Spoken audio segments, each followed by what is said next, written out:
En los próximos minutos vamos a hacer un análisis lo más amplio y también concreto posible dentro del tiempo que tenemos, donde nos vamos a ajustar a lo que tenemos disponible. Luego después saben que tienen una de la primera pausa de esta jornada, que dura todo el día.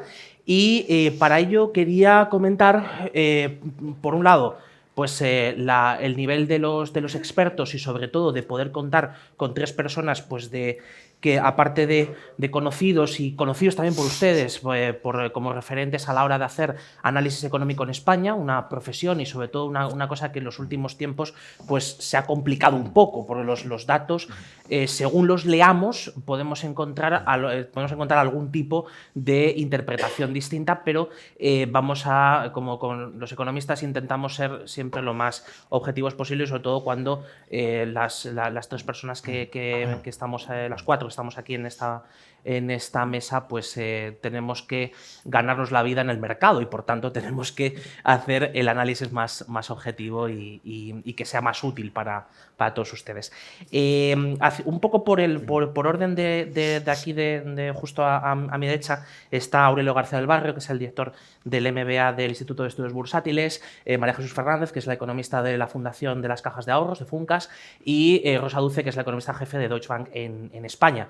Entonces, yo sobre todo a mis compañeros les voy a pedir, como siempre, esto ya lo sabéis, un poco de brevedad en cada uno de los turnos para poder coger y para poder hacer una ronda de intervenciones lo más ágil posible.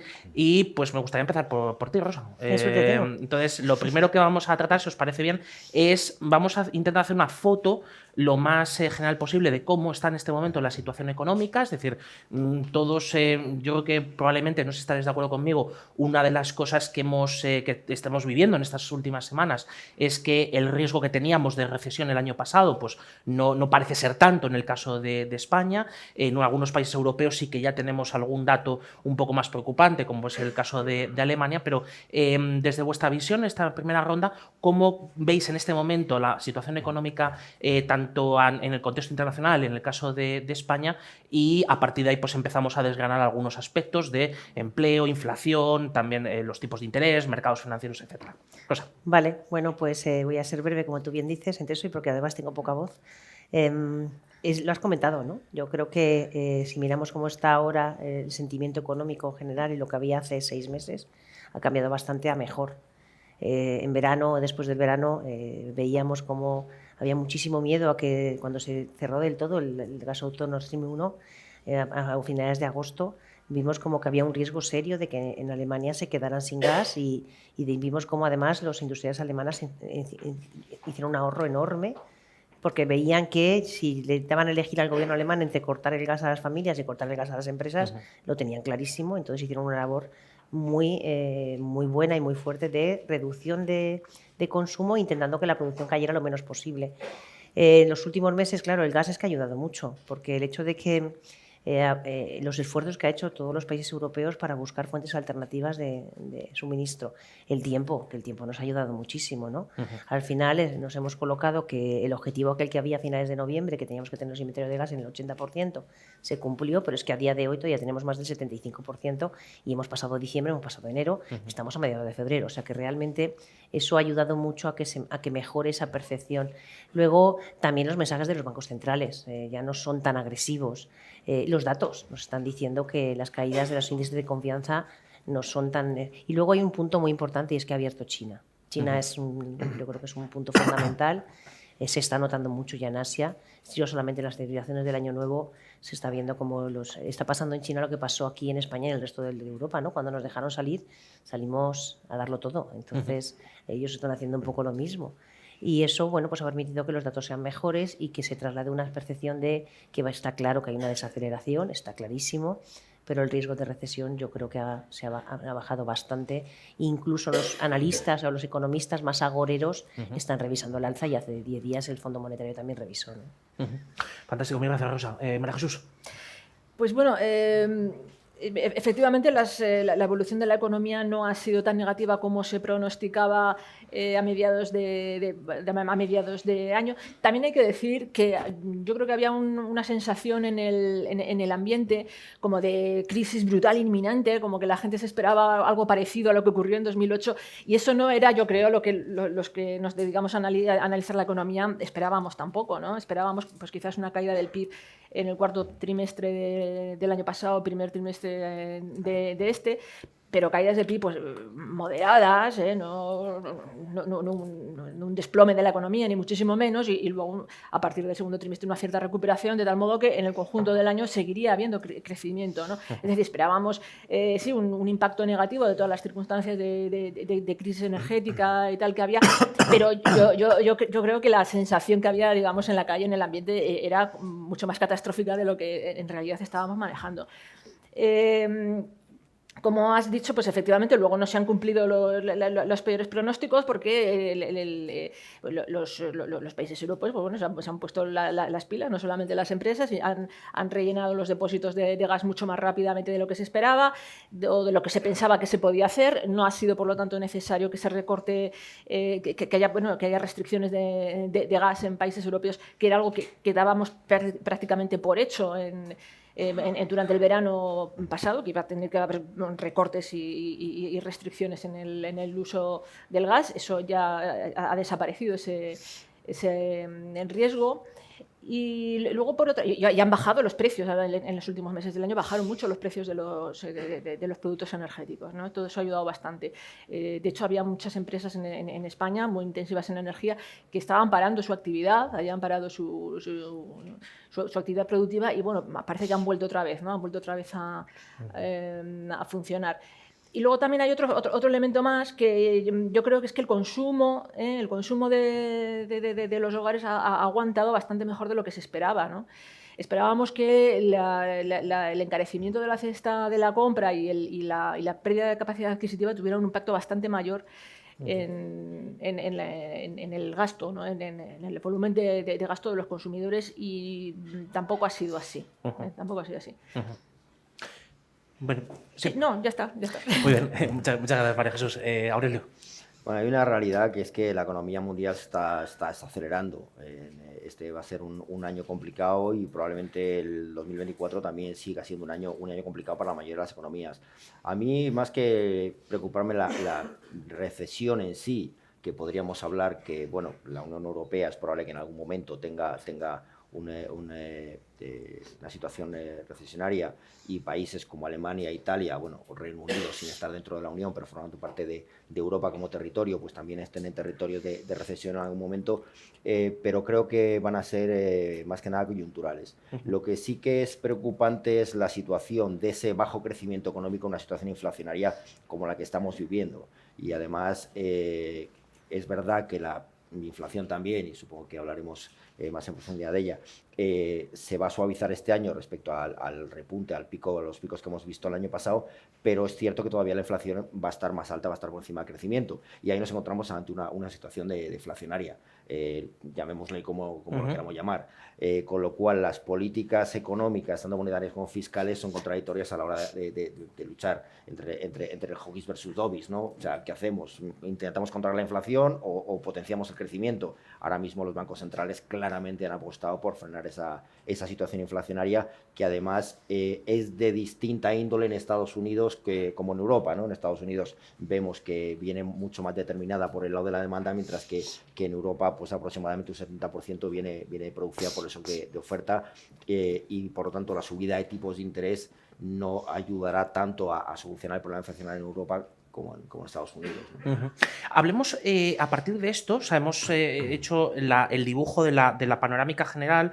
En este crecimiento, por ejemplo, para España, lo que están previendo en este momento los organismos internacionales pues son crecimientos en torno al 1% en este 2023. Hay que tener en cuenta que ese 1% todavía no se logra los niveles previos a marzo de 2020, que ese es uno de los principales problemas, ¿no? No sé si estaréis de acuerdo, que tenemos en España con respecto a otros países europeos donde sí se había recuperado esos niveles de antes de la pandemia. Pero os pregunto, especialmente hemos hablado, tenemos inflación y hemos hablado de tipos de interés. Entonces, con respecto a la política monetaria, para luego también hablar de la política fiscal, ¿qué esperáis que vaya a suceder en estos próximos meses? Tenemos algunos mensajes en mercado en estos últimos tiempos donde incluso se hablaba de que en Estados Unidos, si llegara la ocasión, podría incluso bajarse los tipos de interés al final de año. Es decir, ¿cómo veis que puedan actuar de manera somera los bancos centrales?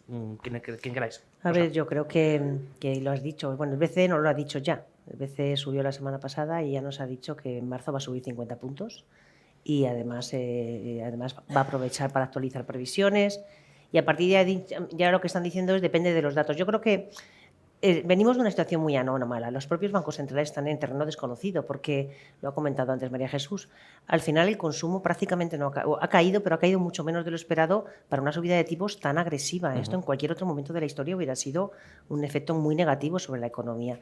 Esto es la consecuencia de una cosa excepcional y es que durante todo el tiempo de la pandemia se ha acumulado tanto ahorro que nos ha permitido poder vivir con ese ahorro esta subida de los precios. Claro, los bancos centrales han subido muchísimo los tipos y ahora tienen que esperar a ver hasta qué punto todo lo que han hecho impacta en la economía, teniendo en cuenta que siempre impacta con retraso y que en este caso, encima, venimos con esa tasa de ahorro acumulada tan alta que tarda todavía más.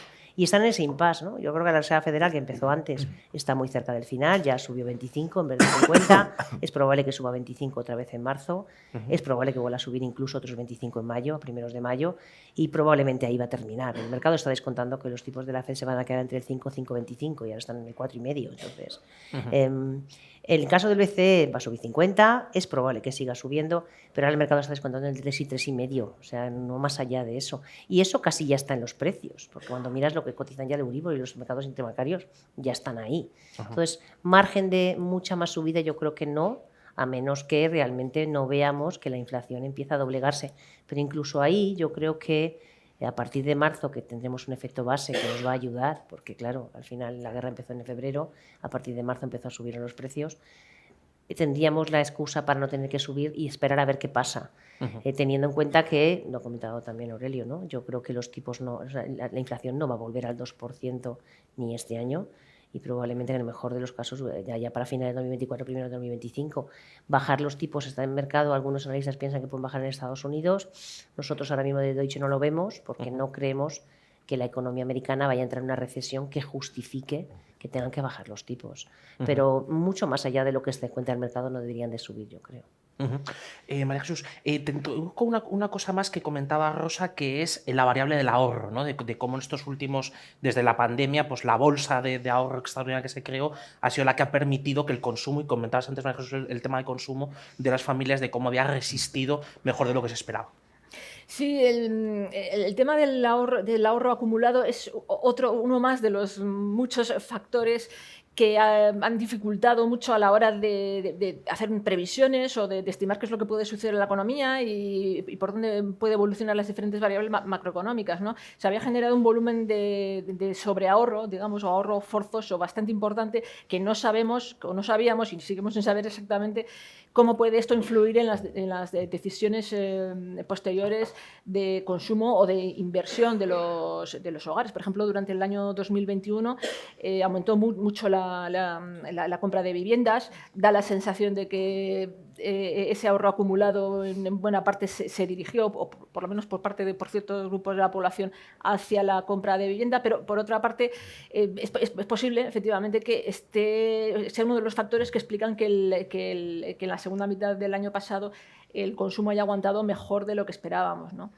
En cualquier caso, como bien has dicho antes, queda por ver a lo largo de este año el impacto de la subida de tipos de interés, que todavía no se ha sentido apenas, porque todavía hasta que se empiezan a sentir los efectos tiene que pasar un cierto tiempo, se queda tiempo a renovar las hipotecas con los nuevos tipos de interés. Entonces, a lo largo de este año es posible que empecemos a ver ese efecto, ¿no? Nosotros pensamos que que la evolución del consumo a lo largo de este año va a estar bastante más estancada, ¿no? Y va a empezar a resentirse un poco más claramente de todos estos aspectos de caída de capacidad adquisitiva y de subida de los tipos de interés. Y Aurelio, también con respecto a los tipos de interés, pero déjame, hablamos del consumo, también empezar también a hablar de la inversión empresarial, es decir, también cómo veis esa cuestión. Pero Aurelio, con respecto a los tipos de interés y la política monetaria. Sí, bueno, hay una realidad. Lo que pasa es que estamos viendo cómo las reacciones del mercado cambian semana a semana, ¿no?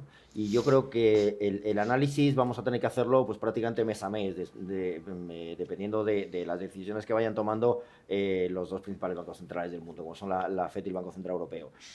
Porque ellos van a ir monitoreando cuál es la situación, y dependiendo de cómo esté la inflación y cómo vayan los crecimientos, o más que nada, potencial de crecimiento económico, van a tomar acciones en cuanto a tipos. La semana pasada veíamos que parecía que los mercados se volvían locos porque entendían que los bancos centrales, como bien comentaba, ya estaban muy cerca del tope de subidas. De repente, un día después sale, o 2 días después sale datos de empleo en Estados Unidos. Sabemos que están en pleno empleo, con una tasa de desempleo del 3,5%, y de repente es como otra vez, ahí va, la FED a lo mejor no va tan tranquila a la subida de tipos y todavía tiene margen de subida. Y de hecho es uno de los factores que le dan margen a la FED para subir tipos, ese buen dato de empleo, o esa tasa tan baja de desempleo que tiene en Estados Unidos. Por lo tanto, yo creo que veremos en los próximos meses cómo los bancos centrales van monitoreando la situación mes a mes. Es verdad que ver subidas de tipos en Estados Unidos por encima del 5-25% puede ser complicado. Yo no creo que bajen a final de año, y por parte del Banco Central Europeo, pues también en torno al 3,5% puedo estar de acuerdo. Pero también el Banco Central Europeo tiene que tener cuidado con ese diferencial de tipos para ver cómo maneja el tipo de cambio del euro, ¿no? O sea, no podemos tampoco escaparnos mucho en cuanto al forex dólar-euro. Bueno, Europa es dependiente energéticamente, estamos comprando petróleo, y además de los encarecimientos que hemos visto del petróleo, hay un doble factor, es que si el euro está depreciado, obviamente necesitamos más euros para comprar dólares, que es la divisa en la que está denominada el petróleo. Por lo tanto, el precio del petróleo se nos encarece por el puro precio más el tipo de cambio. Entonces, iremos viendo, pero insisto, yo creo que va a ser mes a mes. Porque comentas el tipo de cambios precisamente del eurodólar, es una de las cosas que más nos preocupó durante, por lo menos, no sé si estaréis de acuerdo conmigo, durante los últimos meses, de haber visto al euro por debajo de la paridad con el dólar y ver que la balanza corriente europea se nos estaba empezando a tambalear por la debilidad del euro. Era un elemento preocupante. Pero concretamente con respecto a la inversión, y luego ya con eso pasamos a la materia fiscal, a la política fiscal. ¿Veremos este año caídas de la inversión empresarial? Tenemos el caso también del sector inmobiliario, donde ya estamos viendo los primeros síntomas, ¿no?, de cómo están evolucionando los precios. ¿Cómo veis especialmente al mundo, al tejido empresarial, a la empresa, tanto sea a nivel España, a nivel Europa? Es decir, ¿cómo veis esa parte, Rosa? Bueno, yo creo que al final esta subida de los tipos de interés va a impactar en la economía. Ha tardado en llegar, pero va a impactar, y esto está claro. Este año esperamos un freno de la demanda doméstica en España y en todos los países, porque el consumo lo va a notar y la inversión también. El sector inmobiliario depende un poco ya más diferente de cada país. Hay países donde ya hay muchas señales de que está muy tocado. Estados Unidos es un caso, Alemania también se está viendo. En España es un poco más complicado, porque en España también hay un factor, y es que se está construyendo mucho menos de lo que la vivienda iniciada nueva está siendo mucho menor de la esperada. Porque como los costes son muy altos, también se están iniciando mucho menos viviendas. Por tanto, hay un poco también de que no hay suficiente oferta y la demanda sigue creciendo. Y yo creo que eso le puede poner un suelo.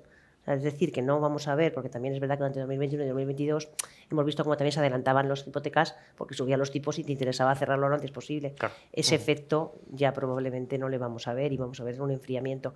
Pero ni en las cifras del sector financiero está habiendo una subida de la morosidad importante, que esto es un reflejo de que realmente, aunque está impactando la subida de tipos, no hay un impacto realmente muy fuerte sobre la economía. y tampoco se está viendo ni en precios, y ya no os quiero decir de los alquileres en grandes ciudades, no se está viendo la inversión residencial, no se está viendo realmente muy afectada, que se verá, pero yo no espero una caída de la inversión residencial importante. Sí que es verdad que inversión empresarial, todo esto, claro, se va a frenar, porque es que esa subida de tipos hacen daño, ¿cómo no van a hacer daño? Efectivamente. Hablemos ahora de la política fiscal, y concretamente tenemos por un lado el escenario que de todos es conocido de cómo el año 2022, pues tanto por los factores inflacionistas como también por la recuperación económica o por otros muchos que ahora probablemente podréis describir mucho mejor que yo, de cómo hemos visto un incremento muy importante de la recaudación fiscal, es decir, el tener un crecimiento, o sea, un crecimiento histórico, por ejemplo, en los ingresos por IVA, también los ingresos por cotizaciones a la seguridad social, etcétera. Y en la parte del gasto, obviamente, pues también un presupuesto expansivo, ¿no?, el que tenemos en este 2023. María Jesús, ¿cómo ves la panorámica de la política fiscal y sobre todo si es creíble o no, o si a qué nos tenemos que atener si el año que viene, el año 24, se recuperan las reglas de estabilidad presupuestaria en Europa? Pues sí, efectivamente la recaudación fiscal ha evolucionado bastante mejor de lo que se esperaba, que se achaca casi en exclusiva a la inflación, pero no se puede achacar en su totalidad toda esta evolución positiva de la recaudación fiscal a la inflación. Quizás la recaudación por IVA sí, pero también está aumentando muchísimo la recaudación por IRPF, la recaudación en los ingresos por cotizaciones sociales. Y yo creo que aquí hay un componente importante de afloramiento de economía sumergida. Incluso el Gobierno hizo una estimación de cuántos empleos podrían haber aflorado a lo largo del año 2021 y primera mitad de 2022, hacían una estimación de en torno a 285.000 empleos. Es muy difícil saber porque no es algo observable directamente, ¿no? Entonces, solo a través de vías indirectas podemos obtener posibles indicios, ¿no? Pero yo creo que ha pesado bastante esta circunstancia. Bueno, y aparte también pues el hecho de que el empleo se haya sostenido de una forma, pues bueno, también mejor de lo que se esperaba, ¿no?, a lo largo de todo el año pasado, a pesar de la situación de crisis financiera y de incertidumbre pues máxima que se ha vivido, ¿no?, durante todo el año, ¿no? Aún así, a pesar de que ha evolucionado tan positivamente la recaudación fiscal, seguimos teniendo un déficit estructural bastante elevado. También es difícil estimarlo ahora mismo, hasta que hayan pasado igual un par de años no seremos capaces de estimarlo con más claridad, pero bueno, podría estar en torno al 3,5%. Y claro, y las reglas, esa laxitud que ha habido hasta ahora no va a ser para siempre, ¿no? Yo creo que la situación de las cuentas públicas españolas, tanto por el hecho de tener un déficit estructural tan elevado como por el nivel de endeudamiento público elevado que tenemos, es quizá el riesgo más importante que ahora mismo o la vulnerabilidad, digamos, la mayor vulnerabilidad que tenemos ahora mismo, ¿no? En la crisis anterior, en la crisis financiera de 2008, bueno, la situación macroeconómica era tremendamente desequilibrada. Se llegó a esa crisis en una situación pues de riesgos acumulados en el sistema financiero enormes, un déficit por la balanza por cuenta corriente tremendo, el nivel de endeudamiento de los hogares y de las empresas altísimo. Y sin embargo, ahora todos esos desequilibrios que había entonces ya no están presentes, ¿no? Durante la última etapa de crecimiento, desde que empezó la recuperación tras la crisis financiera, desde 2013-14 hasta la pandemia, la economía española fue capaz de crecer sin generar desequilibrios, ¿no? Es más, incluso continuando la corrección de los desequilibrios anteriores, ¿no? Y, por ejemplo, el sistema financiero pues ahora mismo también está en una situación pues sólida, que eso es un activo que debemos valorar positivamente, ¿no? Que el sistema financiero español esté en una situación bastante más sólida de lo que estaba antes de la crisis anterior. Entonces, en general, en el conjunto, la situación en la que se encuentra la economía española al llegar a la crisis, primero la pandemia y ahora la crisis energética, es bastante más sólida, y salvo por esta vulnerabilidad, ¿no? La derivada de las cuentas públicas. Y concretamente de eso introduzco otro factor, y ya me diréis si estáis de acuerdo conmigo o no, Aurelio, que es dentro de la vulnerabilidad de las cuentas públicas la situación que tenemos del gasto en pensiones, de que las previsiones que se habían hecho para 2030 ya las hemos alcanzado, el 13% del PIB en el peso de pensiones. Pero Aurelio, con respecto a tanto, hemos hablado de la recaudación, también hablamos del gasto, ¿cómo ves un poco esta situación? Bueno, ha sido un año, el 2022, absolutamente atípico, ¿no? Porque es verdad que la situación inflacionaria, es cierto que hay otros factores, pero la situación inflacionaria ha ayudado muchísimo a llegar a ese tope de recaudación. Claro, con una situación económica donde vamos a ver desaceleración, este año no va a ser la misma y volveremos en algún momento, obviamente, a niveles normales de recaudación, ¿no? Según la inflación se vaya reduciendo o suavizando cuando menos. Por lo tanto, aquí vemos que los presupuestos que tenemos ahora mismo encima de la mesa, yo creo que ni por el lado del ingreso ni por el lado del gasto están equilibrados. O sea, son unos presupuestos absolutamente irreales. Y veremos cómo se traduce eso en términos de déficit, donde ya estamos ahora mismo, como bien comentabas, no estamos dentro del marco por parte de la Unión Europea del cumplimiento del tope de déficit del 3%, pero en algún momento habrá que volver a él, y más pronto que tarde también, y eso además tiene repercusiones en la deuda, en la ratio deuda sobre PIB, donde también estamos en una situación complicada. Hemos llegado a una ratio superior al 120%, probablemente terminemos este año en torno a un 116, 117, pero sigue siendo abultada, donde además nos estamos enfrentando a todo ese servicio de la deuda con un coste de financiación más alto, y por lo tanto todas las nuevas emisiones de deuda para refinanciar la deuda que va venciendo la vamos a tener que pagar más cara, ¿no? O sea, la situación desde luego no es sencilla. Y hablando un poco en términos generales de la política fiscal, yo creo que las medidas adoptadas de ayuda por lo que estamos viendo, las consecuencias de la guerra de Ucrania, crisis energética, crisis inflacionaria, etcétera, deberían haber sido más orientadas a las familias o a las economías más afectadas, ¿no? Más que medidas genéricas, ¿no? Hubiera seguramente causado un efecto más adecuado para esas familias y con menos impacto para la economía. Pero bueno, estamos viendo como en paralelo incremento de pensiones, incremento de salario mínimo interprofesional, etcétera, etcétera, que eso, si todos estaremos de acuerdo en que en algún momento habría que hacerlo, la gran pregunta es si ahora era el momento para hacerlo, que yo creo que seguramente no. Y en eso entendemos que hay también una contribución, a lo mejor no directa hacia la tasa de inflación, pero sí a intentar que no reducir de manera más acelerada la tasa de inflación en España, porque si comparamos la situación de España con la de Francia, por ejemplo, aunque hay una diferencia sustancial en los costes energéticos, pero también las medidas, si comparamos las políticas de los diferentes países, han sido distintas. En los minutos que nos quedan, quería tocar tres aspectos. El primero es con respecto a los mercados financieros, es decir, el año 2022 fue un año bastante negativo porque tuvimos caídas prácticamente en todos los activos, ¿no? En renta variable, en renta fija. ¿Cuál es un poco vuestra visión para el año 23?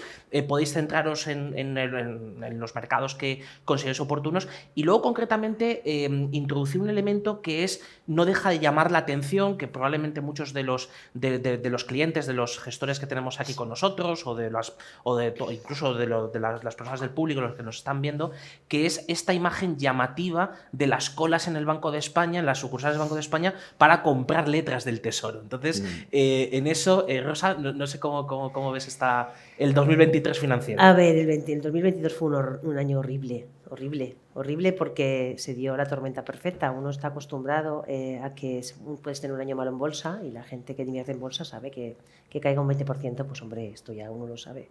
Pero que pierda el bono alemán un 22%, que las carteras conservadoras pierden un 12%, un 15%. Es que esto es muy difícil. O sea, yo he visto muchísimos clientes este año que capitulan, y lo entiendo, porque al final el ahorrador español es bastante conservador, y en los últimos 10 años, como consecuencia de esta política de tipos cero, se han visto obligados a tomar riesgo cuando probablemente ellos no querían, pero es que no tenían más remedio, porque claro, con los tipos al cero, pues se ha ido cogiendo riesgo y el año pasado tuvimos un comportamiento extraordinariamente malo del mercado de bonos, históricamente malo del mercado de bonos. Entonces ahora comienza el año y es verdad que el mercado ha empezado muy bien y las bolsas han empezado subiendo mucho más probablemente de lo que esperábamos en el mes de enero, porque esperábamos, yo creo que va a ser un año bueno, pero que en el mes de enero ya te hayas llevado esa subida, pues ya, hombre, te quiere decir, te dice que hay ganas de subir, también te digo, te dice que hay ganas. Pero realmente el ganador conservador mucho ha capitulado, porque seamos realistas, ahora mismo invertir en renta fija, tú coges un fondo de renta fija y a las rentabilidades que ofrece merece la pena, claro que merece la pena, con lo que ha caído merece la pena, pero recuperar una caída del 10% que ya llevas en renta fija va a costar, entonces muchos ahorradores capitulan y dicen, vamos a ver, si yo era del 2% de toda la vida, yo no necesitaba mucho más. Entonces capitulan y se van a depósitos, se van a letras del tesoro, a activos que son los tradicionales refugio, porque es que el año pasado el refugio no funcionó. Si es que lo grave del año pasado es que no hubo refugio, que no funcionó ninguno, nada más que el dólar. Entonces ni siquiera el oro funcionó. Entonces ahora encontramos pues, sobre todo un drama en carteras conservadoras. Yo creo que el año va a ser bueno, yo creo que dado que no vamos a tener una recesión profunda, estamos viendo la temporada de resultados ya muy avanzada y estamos viendo que los resultados del 2022 han sido buenos, que se está haciendo revisiones a la baja del año 2023, pero que son menos de las que se esperaban porque los datos son mejores. Es verdad que hay algunas empresas muy llamativas, Amazon y Google, que están anunciando despidos de gente, pero las valoraciones en las bolsas están ahora mismo muy baratas. Yo creo que va a ser un año en bolsa bueno y va a ser un año bueno en renta fija. Pero comprendo también las colas, claro que las comprendo porque el inversor conservador capitula porque es que él estaba en un producto que nunca pensó que podía perder un 10%. Entonces, yo lo dicho, creo que no va a ser un año espectacular, va a ser un año con mucha volatilidad y sigue habiendo muchos riesgos. Pero a estas valoraciones, la bolsa europea nos gusta, la bolsa asiática nos gusta, que China abra es muy buena noticia.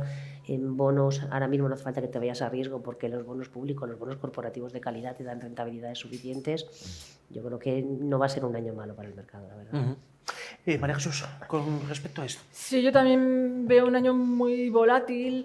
En función que los mercados pueden sufrir subidas eufóricas y correcciones en función de lo que ocurra con la guerra de Ucrania, por ejemplo, en función también de cómo evolucione la inflación y la política monetaria, de hasta dónde llegan los tipos de interés, si en un momento dado se ve que van a subir más de lo que esperábamos o no, se ve un panorama más favorable. Como estamos en un entorno muy indefinido, muy incierto, pues claro, pueden esperarse movimientos importantes. Yo creo, no sé si estarán de acuerdo, de esto sabréis, probablemente mis compañeros de mesa sabrán más que yo. Yo creo que sí que hay un riesgo importante de que se produzcan situaciones de estrés en los mercados financieros, ¿no? Estoy pensando, por ejemplo, en lo que ocurrió en Reino Unido cuando la breve ministra Truss presentó aquel presupuesto consistente en aumentar el gasto y reducir los ingresos. Eso provocó un terremoto en los mercados financieros bastante importante, que yo creo que sucedió en ese momento. Si eso llega a ocurrir en el año, por ejemplo, 2016, no hubiese ocurrido nada. Pero sucedió en ese momento porque los mercados financieros están muy estresados, porque estamos en una situación muy incierta, inflación muy elevada, no se sabe hasta dónde va a llegar el endurecimiento de la política monetaria de los bancos centrales, muchos operadores están muy apalancados y tal y cual, en fin, todas estas historias que pueden generar situaciones importantes de estrés.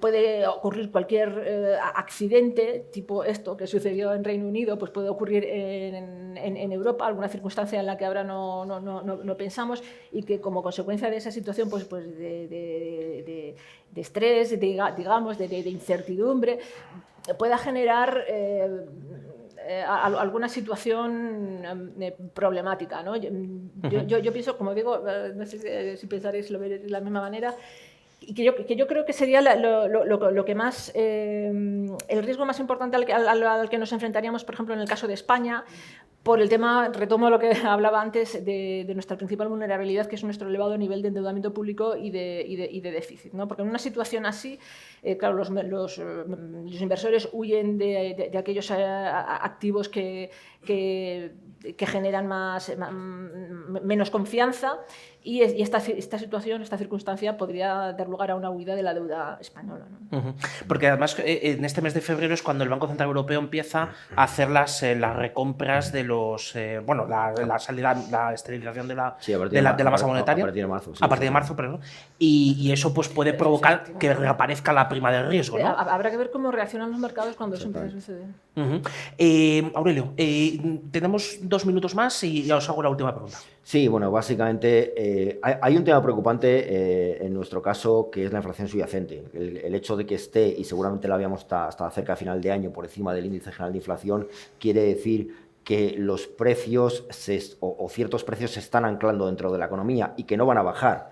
Entonces, sí, en el supermercado los productos perecederos probablemente sí, pero hay productos que no. Un producto que antes costaba €1 y ahora cuesta €1,50 ya no va a bajar a €1 cuando la inflación se suavice. Por lo tanto, hay una parte de efecto de segunda ronda en la inflación que lo vamos a ver. Los mercados. Bueno, pues, ¿qué está pasando? Como bien comentabas, el ahorrador español es muy conservador, es terriblemente conservador, pero claro, con los niveles de inflación, si ahora mismo hablamos de que la inflación este año esté en torno a un 5,5% aproximadamente, claro, los depósitos, aunque han subido por la subida de tipos, pero no cubren la inflación. Los bonos tampoco están dando esa rentabilidad, con lo cual, si bien se cubre parcialmente el efecto inflacionario, pero no se llega a paliar la pérdida de valor en esa inversión de activos. Por lo tanto, solo nos queda irnos a riesgo, irnos a renta variable, y ahí, bueno, pues tenemos valores atractivos y valores que están por otro lado, yo creo que caros en cuanto a su valoración, pero bueno, creo que mercados emergentes son interesantes, por ejemplo, aspectos como Indonesia es un mercado que a mí me gusta, siempre me ha gustado muchísimo, y su economía está como un tiro. Hay otra serie de mercados emergentes también interesantes, y en la bolsa europea y bolsa americana pues dependerá un poco de cómo evolucionen los tipos. En los mercados, al final, una de las cosas que siempre funcionan es el principio de reversión a la media, ¿no? Cuando has caído mucho, ¿no? En este caso en un año, pues el rebote al final tiene que ser intenso. Bien, acabamos solamente 2 minutos. Quería dejar esto para el final, porque es uno de los ámbitos donde las personas que asistan a este congreso pues están relacionados en su día a día, que es el empleo y es el tejido empresarial, es decir, las pymes, también los autónomos. Hemos visto, por ejemplo, cómo el año 22 volvimos a tener una creación neta de empleo, pero con una cifra de autónomos que ha ido cayendo en los últimos trimestres, y además con un problema también que tenemos, que es qué vamos a hacer con muchas empresas que fueron rescatadas o fueron ayudadas durante el año 2020, los avales ICO, es decir, toda la dinámica de las ayudas que se produjeron y que a día de hoy pues están cuestionando su futuro. Entonces, muy brevemente, me gustaría preguntaros por este aspecto y cerramos la mesa. Rosa. Bueno, muy breve, efectivamente, la economía se va a enfriar, ¿vale? La creación de empleo, evidentemente, no va a ser la del año pasado. Yo creo que todo el mundo está de acuerdo en que este año vamos a ver una desaceleración en el ritmo de creación de empleo. No vamos a ver cifras de tasa de paro como veíamos en épocas de recesiones históricas. Estamos en cifras de paro relativamente bajas, eso pasa en todos los países del mundo. Bueno, en Estados Unidos ya es una cosa espectacular, pero en todos los países europeos pero también. Va a empezar probablemente la tasa de paro suba, pero no esperamos subidas muy fuertes de la tasa de paro, sino que es más bien un enfriamiento, porque tampoco vemos una recesión profunda. Yo creo que el tejido empresarial, lo del tema de los ICOs es un tema muy relevante. ¿Por qué? Pues porque efectivamente durante todo este tiempo hemos ayudado a una serie de empresas con estos préstamos, y ahora, yo creo que va a depender mucho de la evolución económica. Creo que si la evolución económica es lo suficientemente fuerte como para como para que no necesiten más ayudas, se retirarán. Pero también hay verdad que a día de hoy, lo hablábamos antes del tema fiscal, ¿no? Ahora mismo no hay una presión fiscal. O sea, realmente yo creo que cualquier gobierno, si necesita y ve necesario que se tengan que prorrogar, no va a tener un problema de dinero para poder hacerlo. Y yo creo que eso es muy bueno. Si eso pasara en el año 2012 sería un desastre, porque no podrías hacerlo.